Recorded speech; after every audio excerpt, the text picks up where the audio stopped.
ಬಡ ರೈತನ ಮನೆ ಧ್ವಂಸ, ಉಮೇಶ್ ಮುದ್ನಾಳ್ ಆಕ್ರೋಶ. ಬಡವರಿಗೊಂದು ಉಳ್ಳವರಿಗೊಂದು ನ್ಯಾಯನ? ಉಮೇಶ್ ಮುದ್ನಾಳ್ ಪ್ರಶ್ನೆ. ಯಾದಗಿರಿ ತಾಲೂಕಿನ ಮುದ್ನಾಳ್ ಗ್ರಾಮ ಪಂಚಾಯಿತಿ ವ್ಯಾಪ್ತಿಗೆ ಬರುವ ಸಣ್ಣ ತಾಂಡದ ರೈತ ರಾಮು ರಾಥೋಡ್ ಜಮೀನಿನಲ್ಲಿ ಕಟ್ಟಿಕೊಂಡಿರುವ ಮನೆಯನ್ನು ಅಧಿಕಾರಿಗಳು ಒತ್ತುವರಿ ಆರೋಪದ ಮೇಲೆ ಧ್ವಂಸ ಮಾಡಿದ್ದಾರೆ. ಈ ಸುದ್ದಿ ತಿಳಿದ ತಕ್ಷಣ ಸ್ಥಳಕ್ಕೆ ಭೇಟಿ ನೀಡಿ ಪರಿಶೀಲಿಸಿ ಮಾತನಾಡಿದ ಸಾಮಾಜಿಕ ಹೋರಾಟಗಾರ ಉಮೇಶ್ ಮುದ್ನಾಳ್, ಯಾದಗಿರಿ ತಹಶೀಲ್ದಾರ್ ಸುರೇಶ್ ಅಂಕಲಗಿ ಹಾಗೂ ಮುದ್ನಾಳ್ ಗ್ರಾಮ ಪಂಚಾಯಿತಿ ಪಿಡಿಒ ನೀಲಕಂಠ ನೇತೃತ್ವದ ತಂಡ ರೈತ ರಾಮು ರಾಥೋಡ್ ತೆರವಿಗೆ ಅಂಗಲಾಚಿ ಸಮಯಾವಕಾಶ ಕೇಳಿದ್ರೂ ಸಹ ನೀಡದೆ ಮನೆ ಧ್ವಂಸಗೊಳಿಸಿದ್ದಾರೆ. ರೈತನ ಮನೆ ಧ್ವಂಸವನ್ನು ತೀವ್ರವಾಗಿ ಖಂಡಿಸಿದ ಉಮೇಶ್ ಮುದ್ನಾಳ್ ಆಕ್ರೋಶ ಹೊರಹಾಕಿದ್ದಾರೆ. ಸುರಿಯುತ್ತಿರುವ ಮಳೆಯಲ್ಲಿ ರೈತನಿಗೆ ಸಮಯಾವಕಾಶ ನೀಡದೆ ಅಧಿಕಾರಿಗಳು ಮನೆ ಧ್ವಂಸ ಮಾಡಿದ್ದು ಖಂಡನೀಯ ಅಂತ ಕಿಡಿಕಾರಿದ್ದಾರೆ. ಇದೇ ಮುದ್ನಾಳ್ ಗ್ರಾಮದ ಗ್ರಾಮ ಪಂಚಾಯಿತಿ ಉಪಾಧ್ಯಕ್ಷನೊಬ್ಬ ಸರ್ಕಾರಿ ಜಾಗದಲ್ಲಿ ಬೃಹತ್ ಮನೆ ನಿರ್ಮಿಸಿಕೊಂಡಿದ್ದಾರೆ.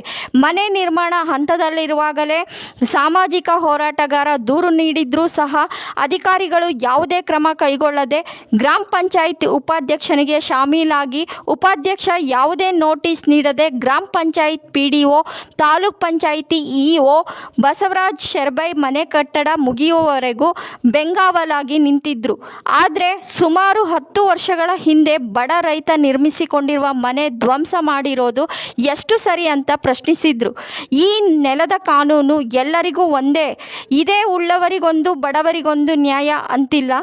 ಮನೆ ಧ್ವಂಸಗೊಳಿಸುವುದಾದ್ರೆ ಗ್ರಾಮ ಪಂಚಾಯತ್ ಉಪಾಧ್ಯಕ್ಷನ ಮನೆಯನ್ನು ಧ್ವಂಸ ಮಾಡಿ, ಇಲ್ಲದಿದ್ದರೆ ಬಡ ರೈತನ ಮನೆ ಪುನಃ ನಿರ್ಮಿಸಿಕೊಡಬೇಕು, ಇಲ್ಲದಿದ್ದರೆ ಜಿಲ್ಲಾಡಳಿತ ಭವನದ ಎದುರು ಉಗ್ರ ಹೋರಾಟ ಮಾಡುವುದಾಗಿ ಎಚ್ಚರಿಕೆ ನೀಡಿದರು.